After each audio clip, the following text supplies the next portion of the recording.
Thank you for tuning in. I'm sure there'll be more folks joining us as we get started. I'm here at Soltys Place, and what we're going to be doing tonight is starting a series that we'll be having in the evenings. We'll vary which night until we figure out a good night for everybody. And what we'll be doing is talking about dementia. And tonight we're going to kick it off with some basics. Like, what's the difference between the word dementia and Alzheimer's disease? Because a lot of people have that question. And then, well, there's Alzheimer's, there's Lewy body, there's frontal temporal dementias, there's vascular dementia. So there's a lot of different kinds of dementia.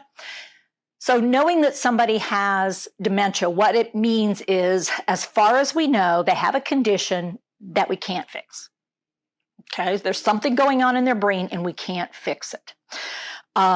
It's also going to be progressive. It's going to keep getting worse. We don't have a way to stabilize it right now. We don't have a way to keep it from changing.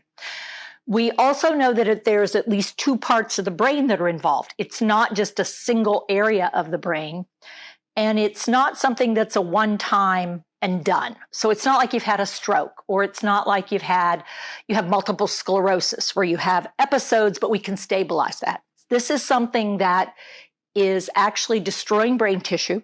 It's killing brain cells. And at the same time, the other thing it's doing, in addition to killing the brain cells, is it's causing the chemistry of the brain to deteriorate.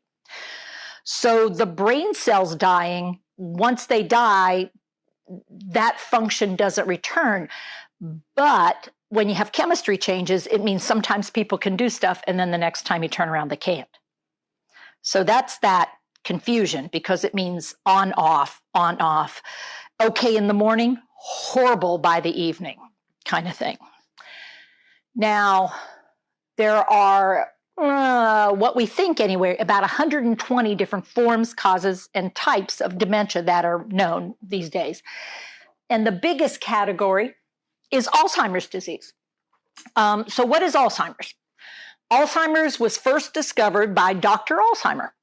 And that's why it gets that name, because Dr. Alzheimer's had a patient who was in her 50s when she first developed the condition. She was in a psychiatric hospital because she was a younger woman that was starting to really not be able to take care of her home, take care of her family, take care of herself. And she started saying things and doing things that did not make sense to people. And so this was in Switzerland, and they put her in a facility, in a psychiatric facility. And that's where he first saw her. And he looked at her brain after she died. Now, she died very quickly because she had young onset, and it turns out she had a very rapid type. Hey, come on in. And what ended up happening is when she passed away, when she died, what they did, come on in, have a seat. Yeah, for sure. What they did is they looked at her brain. Dr. Alzheimer looked at her brain, and he saw two things. He saw plaques, which is this buildup of goop around your brain cells, and he saw tangles, neurofibrillary tangles, which is this clumping of the brain tissue that shouldn't be there. They tangle up. So what he said is, if you have that, then what you have is Alzheimer's disease. That's a kind of dementia. Now, the hallmarks of Alzheimer's is it starts in a part of your brain known as the memory center, the hippocampus. And what it's going to do first is make it hard to hold on to new detail. So if I were to say to you, what we're going to do is we're going to go to the zoo, we're going to visit the African pavilion, we're going to go to the aviary, I think we'll stop at the cafe, get something there. And then after that, I think we'll maybe stop by the snake area, and we definitely want to go by the polar bear exhibit. And I say to you, so what did I say we were going to do?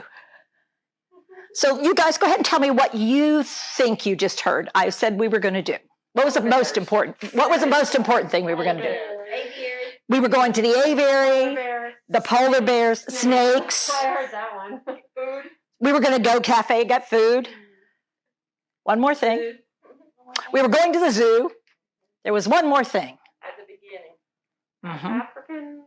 The African exhibit. There you go. So 5 to 8 things should stick in your mind.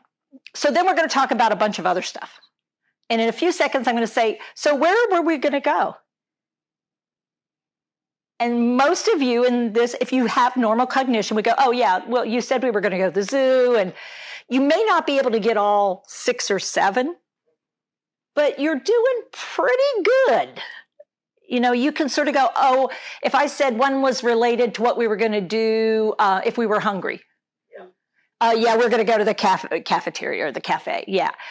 Well, what happens when you have dementia, particularly Alzheimer's, you go, well, I think we were going to go to a train exhibit. And you're like, what? What are you talking about? Well, the train exhibit that I like to go to. It's like, and without thinking, what you'll do is you'll try to help the person get it right. So one of the things about Alzheimer's is people think they remember stuff. And so recent stuff, they may get, oh yeah, we're going to the zoo like next week. But then they start making up some details that are typically not accurate. And you're so sort of surprised that one of the most common things that happens early on is that's not what I said. Well, I thought that's what you said. Well, no, that's not what I said. Okay. Well, I don't know. Where are we going then? But without realizing it, what you can start to do is have a little bit of conflict without meaning to. I mean, you don't mean to. It's just like, well, remember and that's our favorite word. Well, remember I told you we were going to go to the zoo. Well, this is the first I'm hearing about it. Why? Who did you tell then? Because it certainly wasn't me. And it's like, it's exactly what I said. You said you wanted to. And you'll find yourself getting revved up because you're trying to fill in the gaps. But at the same time, it's like, why are they having so much trouble with the gaps? And then why do they tell me things that aren't accurate? And you find yourself wanting to correct them. And it's that desire to be right that can get us in a lot of trouble.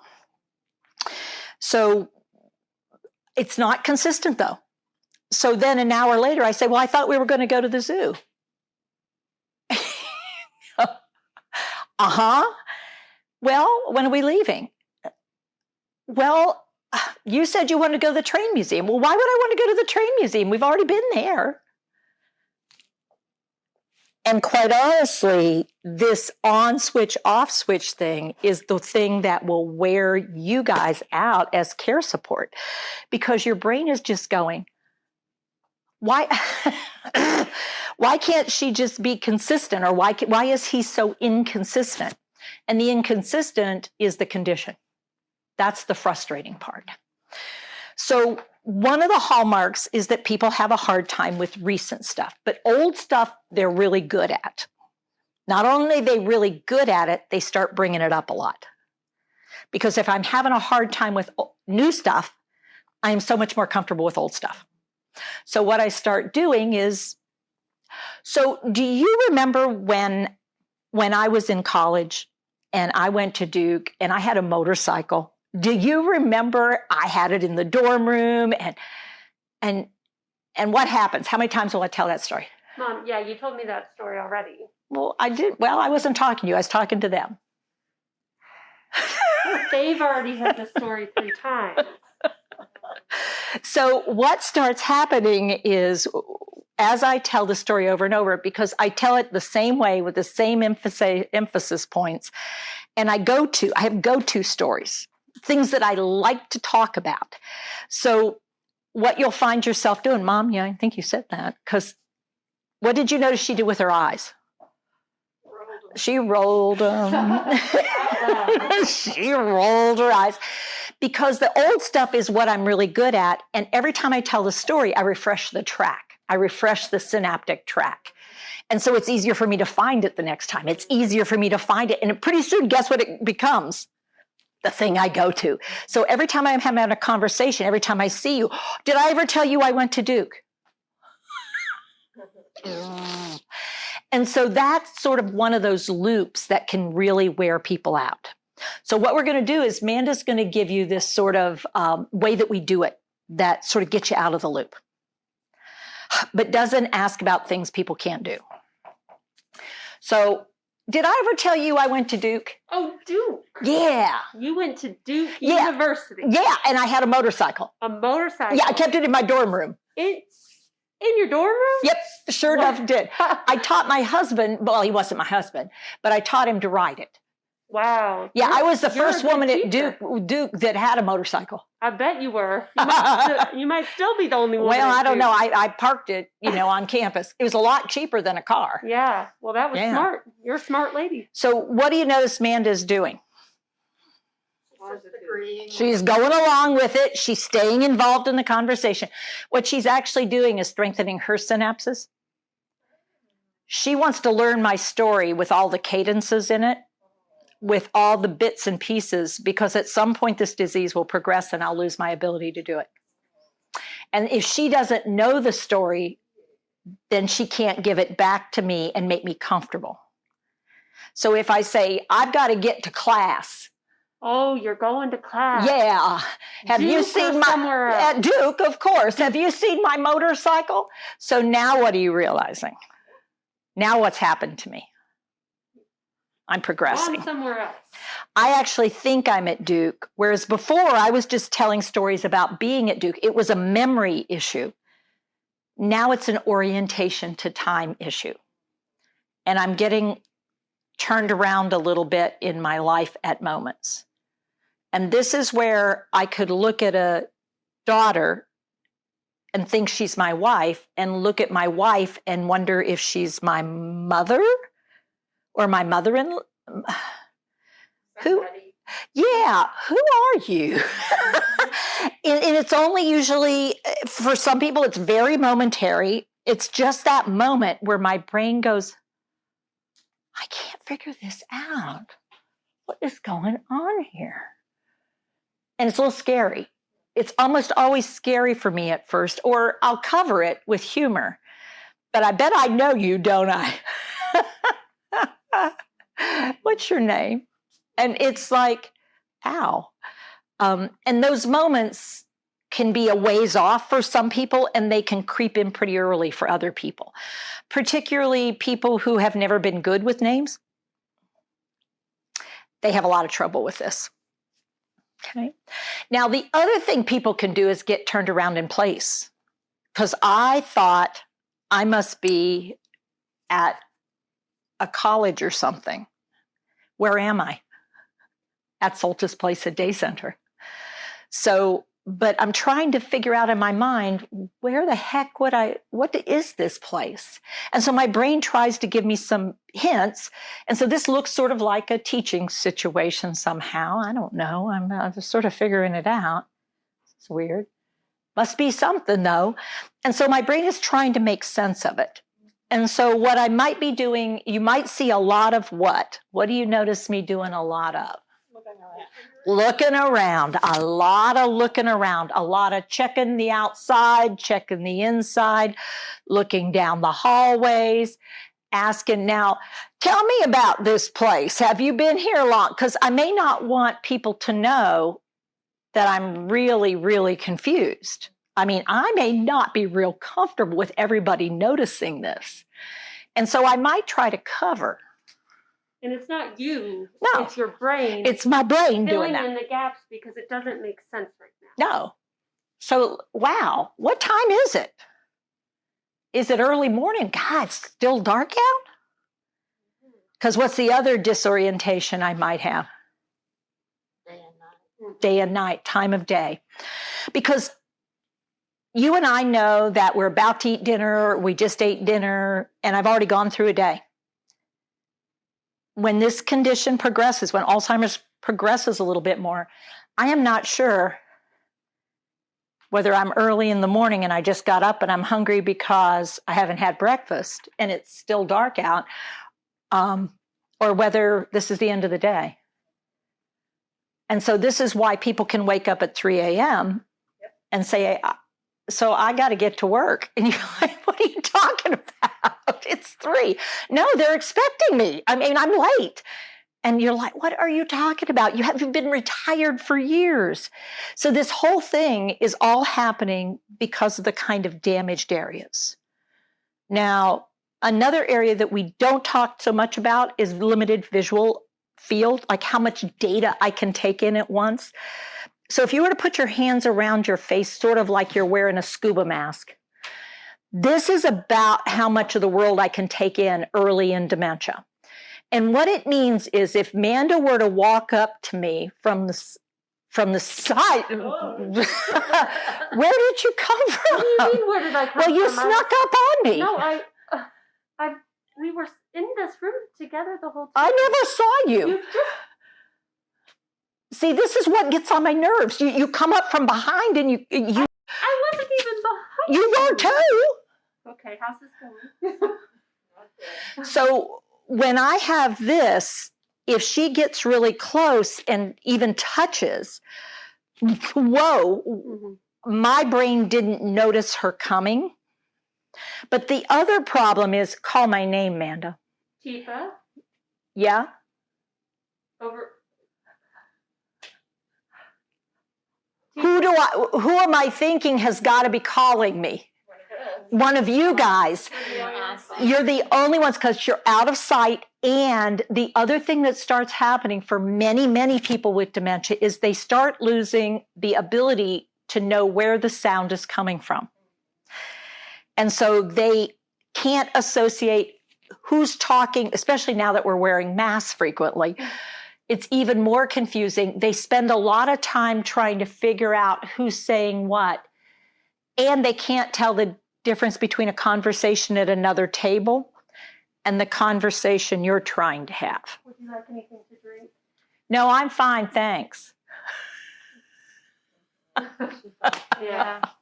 So I actually think that conversation was directed to me. So this is all Alzheimer's classically. And it sort of sneaks in quietly. And so you can miss it for 5 to 8 years before the symptoms become, it can't be anything else. I mean, it's just like, this is not getting better. This is getting worse. You've adjusted, you've adapted everything you can think of, and it's still not working. So do we want to show how I would approach you? Yeah. If I know that you're living with some sort of brain. If your guess is I am, this is anybody in your life, right? Yeah. Because none of us like to be surprised, and if you're focused on something, a touch coming out of nowhere is surprise. So if I have this and I'm watching out here, if Manda wants my attention, what does she do? She cleared a passageway and came into your line of vision. She wasn't approaching me, but she let me know she was coming without coming. So she moved in, which allowed my brain to pick up on her. And now if she were to say something, Teepa. Hey. Hey. Well, hey. Hey. How are Ooh, you? your hands are cold. I know it. What's wrong with you? I don't know. Wow. Cold hands, warm heart. I Is that hope. what they say? I hope something's going on up there. So this thing that we do where we go like this is called our positive physical approach. One of the reasons we do it is it allows that person, when they're there and they're doing this, she actually is telling me, I want to get close to you. And I'm agreeing that's okay because I shake her hand. But rather than letting go, she's going to take her hand and swing around to the side. Because now she's not interfering with me looking at you, but I know she's here. And if she were to do something at my shoulder, there's no surprise coming. So I could actually do something with my hands. If her hand stayed on my shoulder, then I would know, and she can give me a little hint. Yeah, hey. She can be a cue to me, and I know she's present. Oh, hey. Mm-hmm. Like she can now cue me which one of you is talking. Without it being, so she can look over here and that Vivian. Yeah, okay. Yeah, cool. Hey, Teepa. Uh-huh. Let's us go through here. Through here? Mm-hmm. Okay. And so it's also a way you can guide without it feeling like we're going to go to the bathroom now. Because if you don't go, you'll forget, and then we'll have a problem. So again, if you're losing track of time in the day, me saying to you here in this very public space, hey, do you think you should go to the bathroom? No, I'm fine. Because I wouldn't ask any of you to go to the bathroom right now. That would be weird. But for some reason... I mean, I could say, I'm going to stop by the ladies. Do you want to come with me? Right. That's but it's getting into those habits. And that's hard to do when we're dealing with so many other things. So... Can you tell us what the first 2 or 3 years look like? Yeah. If we miss those? Yeah, if you miss them, what you're going to find is when the person is not feeling well, that's when you'll notice sort of some fogginess, typically. And classically, at first, it's, did you say something about going somewhere? I had something on the calendar, but I surely don't remember you telling me anything about it. And it's weird because it's like, well, yeah, we said we were going to the zoo. Oh, yeah, the zoo. Now, when are we doing that? And so it's still not clear that there are issues. And I will be often taking notes. You may see notes upon notes if I'm a detail person, because I'm trying to hold on to things by taking notes. You might also start noticing me sorting things and putting things out in piles and having stacks and piles of things. Now, don't move that. Don't mess in that, okay? I'm working on it. And I'm starting to take things out of things and laying them out. Because by seeing them, I think I can keep up with them. And I get real nervous about people moving things and messing with stuff. So I get a little territorial sometimes. And I get sometimes sort of rigid. Do you think I don't know what I'm doing? And so I might make statements like I might feel, now it's inconsistent. It's not all the time. It's just those little moments where you go, ow, what is going on? Well, Mom, that was mean. I didn't mean anything by it, but you're just always picking at me. And you might notice at holidays, I'm having a hard time getting all this is getting to be too much. You know what? I'm just deciding I think we need to cut back on all the celebration. And I'm just not, I'll fix the turkey, but I'm not going to do all of that. You're going to have to kick in a little bit. I've done this for years. And sort of backing off of doing things that I might have done, or I do them and make mistakes. So some people are risk takers. And so you might notice that they make mistakes. So I had a lady that couldn't find the turkey, could not figure out what happened to the turkey, had no idea what happened to the turkey. So they had to eat Thanksgiving dinner without the turkey. It was in the bathtub. She'd put it in there to defrost it and had no idea. And when she found it, she wanted to know who put it in there. And her husband realized she had done it because she was the only one that could have done it. And she had no memory of it. So people are asking too, is it connected? Is it similar to ADHD? It looks like ADHD. It looks like people being hard of hearing. It looks like people who are depressed. It can look like people who have anxiety. And that's what makes it really hard. So ADHD, you're flitting all over the place, never getting anything done. Anxiety, you're so anxious and nervous about things, calling and double checking and checking and double checking. And depressed, I just, never mind. I'm just not going to do it. And seeming to push away. Apathetic, some people will describe that. And some people will look pretty much like they've always looked. And they're real friendly, but you go to the store to get stuff and they come back and they've been 5 places and they never made it to the store. But nothing horrible. It's just like, oh, that's right. I was supposed to go to the store. And it's like, yes, you were supposed to go to the store. Well, I'll go now. And this is where you'll frequently have that moment of, never mind, I'll just go. So it's starting to add up. Frequently, you'll see it when if they are ever hospitalized or you're on vacation, you might notice it. When they get really tired at the end of the day, that would be a time to notice it. When there's a lot of unfamiliar happening, you might pick up on it. And then it seems to go away for a while. which is what convinces you, well, see, that's not dementia because it went away. It's like, and then it's back. And that's when you realize this is not going away. And then the pattern gets really solid. The other thing that some people will note, what's the name of the thing where we, what's the head? Where you go, the room you go into when you're going to make stuff. Studio? No, where you make stuff. You know what I mean? The kitchen. Yes, the kitchen. Studio. What are you thinking? I mean, it's just kitchen.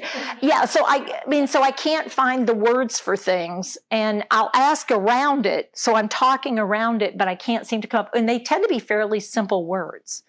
So these aren't real complex things. And then other times I'm fine. But you know the thing I'm talking about, the whatchamacallit, that has the you put it in. Can you show me how you use it? Well, yeah, this is the top of it, and you put the water in it so you can cook the stuff. Like a pot? Yeah, a pot. Yeah, okay. for this what were we going to have? The noodles. Oh, the spaghetti. Yes, spaghetti. That's it. Hard work. It's hard work. So, Mandus, could you show me what you do with it? This or something else? Those are ways that we try to work around it. But again, almost always, this is where families get into conflict, because who's ever around the person the most is either the one that's going, no, I am telling you, this is not normal. And everybody else is like, well, I think he's okay. I mean, it's just that he's, everybody's getting older. It's not that, da-da-da.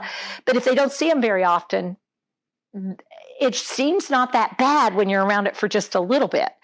But when you're living with it day in, day out, that's when it's like, oh, or if you're living with it and you're adjusting to it, then the people coming in episodically are going, Mom, this is not like he was the last time we were here. I mean, he's having so much more trouble. Can't you tell?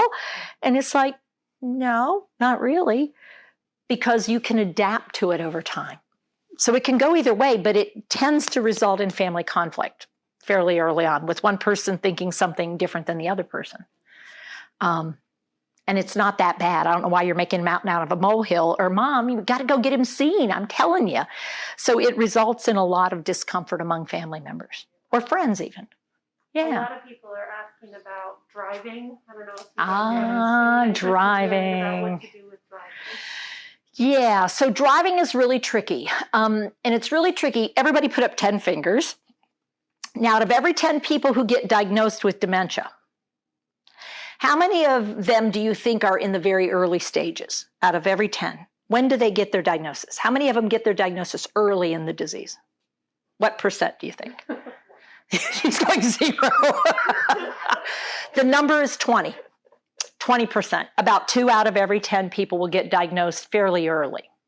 So if you're diagnosed fairly early, for many people who've driven for 50 plus years, you're still pretty good at driving, because you've been doing it so long. As long as you're doing it regularly and you're not doing really complicated driving, you're going to be fine for a while driving. The problem is 75% of people will get their diagnosis the very first time in the middle of the disease. They're already 5 to 8 to 10 years in. So they're not in the earliest state of dementia. And the challenge is driving is incredibly complicated. You got to watch the cars behind you, the people to the side of you. You got to look at the lights. You've got to watch the other vehicles. And the most common first accident, 2 lanes of traffic and a turn lane to the left. And you try to judge the turn cutting across the 2 oncoming sets of cars, and you can't do it. So it's that getting side bumped there, or running into people in the crosswalk, or barely making it through, or not being able to make the turn. Or forgetting how to get home after you And forgetting how to get home after you go somewhere. because again, that's the ability to know where you are in time and place. And so you get somewhere and then you cannot figure out how you turn around and come back. So for early people who are really in the early stage, we should have a really careful evaluation to see how are they doing, and they can keep driving for quite some time. By the time people are in the middle of the disease, we need to have a conversation, but that's when they're getting their first diagnosis. But you know, they can go to the driver's license. I know. And they will pass the test. For 8 years. I know. And it is so frustrating because what ends up happening is people are on the road that should not be on the road, not just because of dementia, but for other reasons as well. And unfortunately, when I'm going to go my driver's license test, my brain fires up and I do the best I have done in who knows how long. That's not how I usually drive. That's not how I usually think. But my brain figures out that if I don't do well, I will lose my ability to drive. And so I do really well on the test. And then you're like, how do they have passed the test? This is crazy. So one of the things to think about is getting not a driving evaluation, but a OT evaluation or a driving school evaluation rather than going to DMV. Because DMV, if they pass them, now you're in trouble. And now you have to do the incompetent thing with the doctor. If, however, you get them screened and there's question, then what we can do for right now, I don't want you driving. For right now, I want you to hold off driving because I'm seeing some things that are making me nervous. There's something about your vision that is there's something about your reaction time. I want us to really evaluate it, check into it before you drive again. We can work on it. OT or occupational therapy or driving school. Yeah, there are some driving schools that work particularly with people who are living with brain change. If they pass the driving school, if they driving the test, that's the problem. If you take them to DMV and they pass the test, they're good to drive. And even though you know this is risky, this is because you're riding in the other seat, stomping on the brake. But there are some people who are really risk adverse and they can keep driving. I mean, they drive as well as many people I've seen out there drive.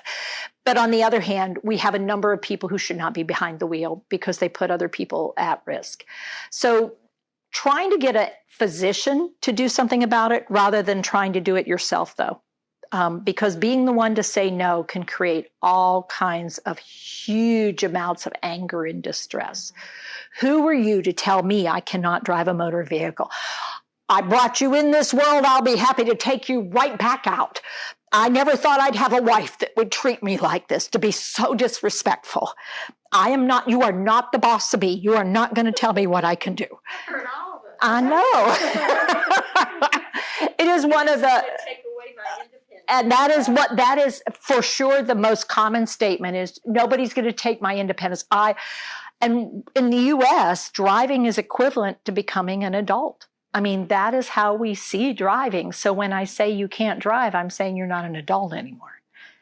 And we don't have really good systems in the U.S. to deal with this. It's really all too often stuck on families to try to do something about this. And it's physicians even back off of it. Physicians can write letters to DMV, but we have people who drive without licenses all the time. I mean, that's the other reality. They can also call AAA. I mean, people say disable the motor. It's like they'll call AAA and get it fixed. They'll go out and tinker with it themselves. I mean, people are really pretty skillful when they want to do something. So the tricky part is, all right, is it better to be in the car with them or without them? I mean, and it's like, tell you what, can I drive this time? You can drive next time. Sometimes we have to take advantage of the dementia. Tell you what, let me drive this time. You navigate. It's always important to give them another job. You know, if you're going to take away driving, give them navigation. Listen, I could use your help. I need to find the street, and I am not sure whether it's the second light or the third light, so watch for me because I'm afraid I'll miss it. And it gives them something specific to do, which can make a big difference. So I'm going to pause and see if you guys have some questions for me. What about sundowning? Oh, sundowning, yeah. So sundowning. So what happens is brain chemistry starts when you sleep, you sort of refill the pot. And so in the morning, you have probably the most chemicals getting ready to kick off in your brain that you're going to have. Now, how many of you are slow people in the morning, though? Yeah, but what I can tell you is about an hour into your morning, you're starting to rev your engine and you're going. And then you keep going. Now, usually there's a down sweep right around lunchtime for people.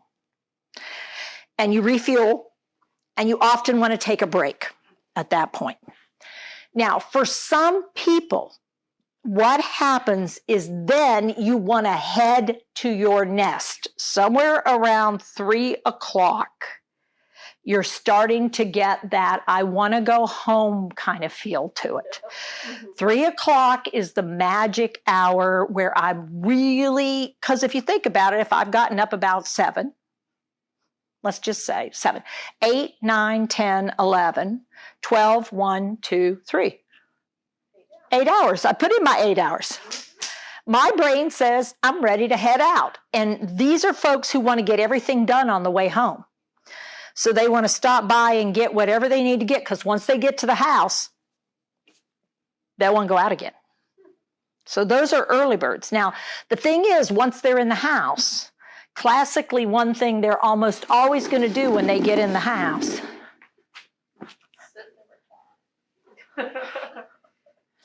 Settle in. I was asking about napping as well. That's going to be a very classic. So at this time, there's going to be this kickback. Maybe there's a newspaper or a book involved. Maybe there's a TV set involved. But there's a zoning. And then there's an arousal. Then there's a coming out of it.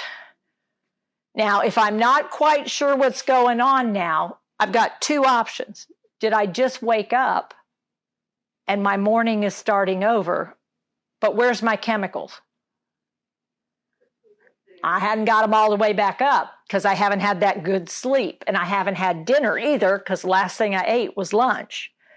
So I'm sort of low blood sugar. I'm also a little low energy. I'm cognitively fuzzy, whether I slept or whether I just zoned. So now, this is where you can get, listen, I need to get going. And it's like, where are you going? You can't go anywhere. You live here. No, to my house. This is your No, I'm talking about my house. This is not where I stay.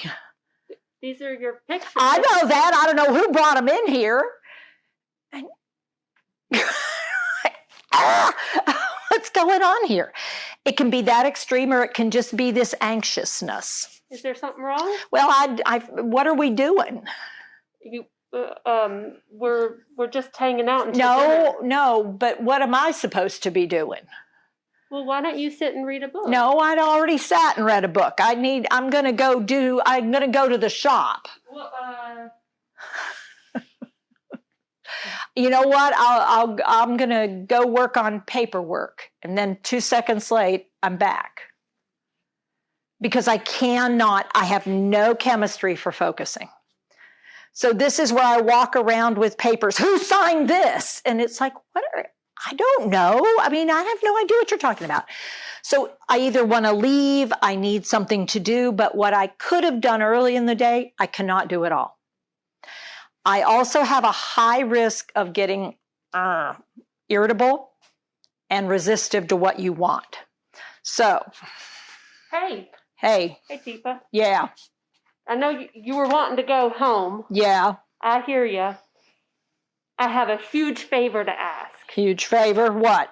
Well, I think it'll only be 5 minutes, but... Yeah, well, get on with it. You see how these are all mixed up? Yeah. Could you help me sort these out? Possibly. Here. Hand it. Oh, wow. It's pretty heavy. I've got it. Yeah. Here, set it right in there. I'll put it on the table. Oh, okay. Yeah. Tell me what to do. Thank you for helping. What am I going to do with this? These are weights. Yeah. Can you sort them by color? By weight? what? Put the small ones over I here. can do it. Just leave me. Now, what do you have to be aware of? Not about me. I get this irritable edge. Don't take it personally. Don't take it personally. It's really important. What Manda's done is given me a heavy task. You want to give me something that's heavy. What's the other option? Ooh. How many of you think this is a good idea right now? Doing anything with these tiny little pieces. Even presenting this to her is going to do what? Not doing that. I've already done. So what we want to talk about is this is where putting cans in a cabinet, lifting something heavy and taking it somewhere for me, moving things from one space to another, helping to move furniture around. It's called heavy work. And heavy work is organizing. It helps organize the brain. So doing something that is heavy, like it could be doing something with scrubbing the floors, doing something with a vacuum cleaner, except the noise may bother people, doing something with weights, doing something with a lawnmower, pushing just a rotary lawnmower, not like an electric or a powered one. But doing things that are heavy, carrying things around that are heavy, moving things, those are things that all can be organizing and bring that energy down. What are the weights doing that folding towels would do? Yeah, the folding towels, that's another ritualistic kind of thing. For some people, that's enough. The weight causes the interaction between the brain and the body. Yeah, so this heavy organizing between the weight of this stuff, it causes my brain to actually literally settle itself down. Yeah, heavy work is really important. So things like wiping, scrubbing tables or countertops, doing something that is pretty heavy through the hands or the feet. Those are all things that can really help people some. And all of those, somebody's asking about, what about in a hospital? Could you have it on a hospital table? You could. Or you could have somebody picking them up off the floor and putting them up, or taking them from there and putting them over here. Mostly what we're trying to do is engage their brain, but also engage their body, because we want it to be really present. They've got to have it really present. It's got to be real repetitious. It can't be anything that requires thinking. So here, put them here. So Amanda was having me, she tried to get me to what at first? Sort them. And I couldn't do that. That was now earlier in the day, I could have sorted all those letters. I mean, I wasn't having trouble earlier in the day. This is where we have to really downgrade the activity so I can be successful. And it's hard for us to remember that, because I can do it sometimes, and then these times I can't do anything like that. Sometimes people want to go out for a ride, because sitting in the car, the motion of the car can be organizing. But for some people, riding in the car just revs them, and it's not helpful. It will tend to happen more significantly if they didn't sleep well the night before. Or if they're in a pattern of not sleeping much. Well, and can you talk about the benefits of physical activity during the day to improve sleep? Yeah, so one of the things to do is to have episodes. Now, we don't want them extreme, but we want to have episodes during the day, wave motions of physical activity, cognitives, physical, cognitive. Because if we can keep that wave motion going, then there tends to be less of this up and down stuff as the day nears its end. But what we have to remember is early in the morning, these things can be fairly complicated.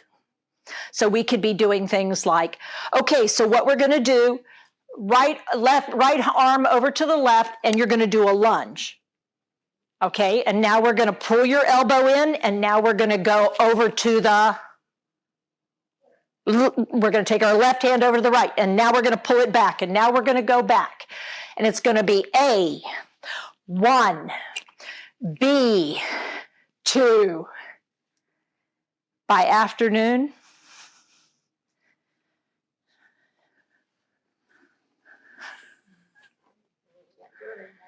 it's going to be pushing a chair from here to there and sitting in the chair and getting up and coming over here and maybe clapping and doing some things.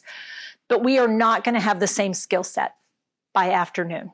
And it's not that we can't do things, but we're going to use more music and rhythm and more automatics by afternoon and early evening. And so we have to simplify as the day goes on so people are successful. But we want to have this motion throughout the day so we don't have too much energy in the evening. In some ways, physical energy, but not cognitive energy. So it's the screaming that can happen at night, just that which hasn't gotten kind of worked with during the day, building to a hurricane? Yeah, it can be, for sure. If we know, particularly if the person is not really engaging that much in things. But what we also know is nighttime is a scary time for a lot of people. And depending on life experiences, it can really be scary. But this screaming kind of thing can happen if I feel threatened. I feel abandoned. I feel hopeless. I feel furious. I feel like terrified. So I scream bloody murder, quite literally, because I'm trying to bring people in. But then when they get there, I don't know what to do with them. And so I don't touch me, get your hands off me. And it's like, but you're the one that's screaming. But again, that idea of deep pressure, using a deep voice. Wow, sounds like you're really scared. I hear you screaming. You're really scared. I'm here. I'm going to put my hand on your knee. So one of the things that we could try is if they're really in a lot of distress, what I want to do is come in here and I want to actually see if I can get pressure down through the knee. And the reason I want to do that is it tells the brain, you're getting back in control. We're getting more back in control. And then I'll see if I can get a pump and I can get some tension here. And then I can see if I can get that person to let me in a little bit more and even try to bring them into so now she's really starting to pay attention to me. Mm-hmm. And yet I feel fairly safe because I have both hands. I don't want to move into this space if I don't have both of these hands with my hands. And I'm not afraid of the foot because I'm off to the side. And very few folks are skilled enough to cow kick. And I've got my weight on it. So I'll know if she's starting to think about kicking out at this moment. And if she is, then I'm going to give her a cue. And if it's still not working, then I'm going to take myself back away from it and see if I can figure out. But almost everybody who is having a lot of distress at night probably deserves a good evaluation. If they're lying in the bed, do you get them upright? I will first work with them in the bed if at all possible, but what I'll do is bend the knee and put the heel down on the bed surface so that they can push. So if I were laying down, like Landa's going to lay down, what I would do is I would come in and I would see if I couldn't get this one right here, like this, so I can give her that pressure down through that foot. Human beings don't like to be and she's just so disorganized and she's screaming and possibly flailing. And so getting that one foot down can really help somebody feel organized. And then when you do that and you get the hands involved, then really she starts to feel okay. Okay, I feel like I'm okay now. I've got to be careful that I don't do this. If I lean my face in toward her, it's an attack. Yeah. It can feel like an attack. So when you say evaluation, do you mean by OT, like by you? By me, yeah. Somebody who really understands sort of maybe what's going on a little bit more and can offer you some insights. And that's one of the things for people here in the area that we are going to be offering to people. And are you still able to do video of the person in the distress? So we can take a look at it and watch it together and sort of figure out what makes it better, what makes it worse. And I do that internationally, so for sure. Yeah. Because I can only help when I get what the real situation is. But we know that it does happen with great regularity. What about people who get up at 2 in the morning and walk the halls and go to other people's rooms? Yeah, so what we are doing is frequently seeking. So we have people who are seeking something. And so when people are walking the halls, they will come in two varieties: people who are looking to be in connection and people who want to be in control. People who want to be in connection are looking for somebody, if you come along with me, I'll go with you. And then you can sort of guide me around, because I don't really care where I'm going. I just want to be with somebody and go somewhere. So you can get me to go places, go have coffee or tea with you, go get something to drink, get something to eat with you, move around with you. You can't leave me alone because I'll be back for looking. But for people who want to be on their own, they're more challenging because they don't want you there. They seek and they're hunting. They hunt and seek.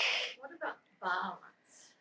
You'll tend to see violence when people feel like we're not listening. And get out of here. And so all she does is stand with her hands on her hips and lean in, and I will react to that pretty strongly. If we argue, arguments can turn into fights if we're not careful like that. Because if I feel like I've used all my words and I don't have any more words left, then all there is I told you. And it's like, wow, where did that come from? Because this is not a person who would ever, and I mean ever, have done that. But what happened in that moment is I've lost all my words. I can't think of any more words to give you. I'm not getting what I think I need, and I need you to quit. And it's, you need me to quit. I am sorry. Yes, get out of my way. I'm good. I'm getting out. All right, just shut up. So Amanda has to be willing to say, you want me to shut up? You need me to get out. Very strong words too, to match what she's feeling. Yeah, if she's giving me high and I'm this close, I'm in danger zone. So I'm stepping back. I'm showing her this is not okay. No, it's not. I'm so sorry. Well, shut up. You want me to shut up? I'm getting out. Go on. I'm sorry. That gives her control. And then in 2 minutes or less, where have you been? Hey, you're wanting to know where I've been. I was in the kitchen because you wouldn't let me come in here. I'm not going to help anybody to say it, though. Yeah. But it is a scary thing, because if you allow, what happened was I turned and Amanda allowed me to get front to front with her. Front to front is the worst position to put yourself in, because if I do this and you stay there, it's confrontational immediately. So as soon as I get here, you have to turn that body sideways. You have got to do it. You've just got to get yourself into the habit of turning out. If I did that same thing, you want me out of here. Yes, get out of here. Get out. It's really dangerous. Get out. And that pushing behavior or grabbing behavior is almost instinctive. And unfortunately, I have no idea how strong I am in that moment. Zero awareness. Adrenaline and cortisol. Both of us. And the other person who doesn't realize how strong you are is the other person, because you have no idea either. Yeah, because when she grabs me and then I try to pull back, now she's got bruises on her wrist. And I'm the one that caused it, and now she gets medication and I get abuse report. Yeah, fired. Yeah. Exactly. Yeah. So we're running out of time for our first evening together. We have many more things under this umbrella. We have Lewy body dementia, we have vascular dementia, we have frontal temporal dementias, and then we have some of the unique dementias. So we'll take care of those another night. But I wanted to know if you guys had any more questions that you wanted to throw out there before we wrap this up.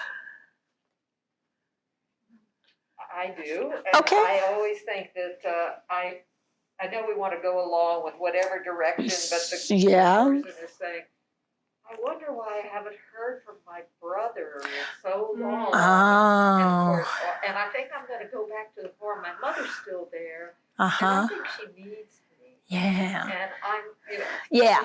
So those are good ones. So I haven't heard from my brother in so long. I just don't understand, why hasn't he gotten up with me? And you know that we just talked like Or he's dead. Or he's dead. Yeah, he's dead. He's gonna, and they're He's feeling dead. abandoned. Yeah, exactly. So I don't understand why my brother hasn't gotten up with me. Oh, your brother. Yeah. Your brother. Tom. Tom, yeah, no, Tom. Tom. Now, he's a funny guy. Well, he's tall. Yeah. Do you know he painted his ceiling with an American flag? He did that when we were teenagers. He put the whole ceiling. My mother had no idea he was going to do it. Oh, and it took, I can't remember, I think 8 coats of paint to cover it over. 8 coats. When she saw it, she was ballistic. I bet. Yeah. She can yell. Now, What happened? What if they're dead? Yeah, he is. I mean, so what's happened though? You go to the reminiscing. You go to the reminiscing. You go to the younger memories, the old memories that are safe ones. You go to those old stories, those old things, and just talk about him, because what she's saying is, I really miss my brother. Now, she can't bring him back. She can't give him to me, telling me he's dead. Oh my God, when did that happen? Oh, no. Well, when's the funeral? I mean, and it's like, oh my God, what are we talking about? That doesn't make any sense. So going along, but it's not really going along with it. It's going back to some of the safe memories that you know. And once we get there, then it's getting out of it in a safe way. Hey, Teepa. Yeah. I could really use your help with something. Well, sure. Yeah. What do you come mean? with me. Okay, so now we're off the conversation about it. If it comes back again, it comes back again. But what we don't do is we don't say, she said he was a funny fellow, and I said he was really tall, both of which are true. But in this case, what she went with is she wanted to tell the story that she knew would catch me. And when she did, then I went on to my storytelling that I've done before on this one. Remember back to when we were doing the motorcycle thing? Uh-huh. This is your chance to get those good stories. What about if it's an English professor and you say, well, he was? Oh, she picks up. Ouch. As, do you say he is? Or I remember you were telling me about. You can try. That's a great way to do it. I remember you were telling me about him. If you say something like was, and they go, what do you mean was? Well, I guess, English professors are always English professors, aren't they? Probably. I don't know. Yeah. I mean, and you try to just go along with it, because it's like, oh man, I just messed up. Because my time awareness and that person's are really, really different. And so being real careful. But it's hard. It's so hard to always get it. Everything is present tense. Everything is present tense for them. And a good one, somebody said, what if you're a caregiver and don't have the stories? Yeah. So yeah, my brother. Yeah. Why Tell hasn't me about your brother? Well, he's tall or short? He's real tall. Real tall. Yeah, and I just was expecting to hear from him. Oh, you were looking for him. Yeah. Did you need him for something, or you were just looking for him? Well, I don't know that I need him for anything. I just sort of was surprised he hasn't gotten up with me recently. Yeah. I hadn't heard from him. Well, yeah, is it bothering you, or are you just curious? Well, I don't know if he's okay or not, I guess. Okay, so we should check out. Hey, Teepa. Yeah. I could use your help on something. Well, yeah, sure. It'll just take a few I minutes. do want to know about my brother. Yeah, then. I'll check on. I'm new, so I'm not quite sure, but I'll check on it. Okay. Well, okay. Would you come help me with something? Sure. Yeah. So it's the go-to, can I be helpful? And as long as you have a person who likes being helpful, it's gold. It really is. So that idea of, could you help me for a few minutes? Well, I don't know that I want to. I know, but I could sure use you. Well, all right. Don't tell my wife. Don't tell my wife. She'll get ideas. I bet you hear that a lot. We hear that a lot. Be sure I don't mind helping you, but don't tell her I did it. We hear that a whole lot. Yeah. So we're going to wrap up for tonight. Great job. But we also are going to open it up. We'll be doing this once a month. Pretty regularly. Better, yeah. We may do it. We'll do it other nights, maybe. It just all depends. We'll let you know as soon as we know what the schedule's going to be. We'll try to post it out a couple months ahead, so you know. And you can come with questions. You can come with situations, and we'll work on them. You can come with kids. And I bet. I was going to say, as long as they're vaccinated. Yeah. Yeah. We just all have to be vaccinated right now. So if someone wants to come with a spouse Mhm. who has Yep. some cognitive impairment, Yep. my sense is you are so sensitive to patients Yeah, that they're you would fine. not. Yeah, no, they can be here. I mean, as long as they're comfortable, they may end up on TikTok if they come up to me and give me a big hug, which happens on occasion. Nat has been on TikTok a lot. He's real comfortable on TikTok. He also is very comfortable talking with my group. He enjoys being the one being interviewed. Yeah. So yeah, no, it's all good. So yeah, no, we welcome anybody who comes. Yeah, for sure.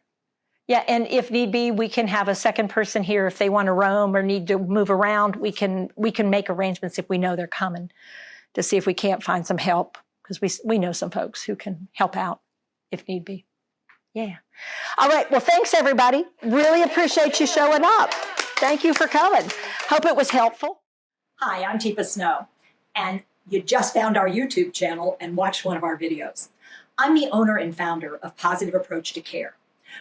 Thanks for watching. And if you liked, if you have a comment about, or you would, please share it with people you know. Oh, and if you haven't yet done it, consider subscribing. We'll let you know when the next new video comes out. And you might want to visit our website, www.teepasnow.com, where you'll find other resources as well. See you there.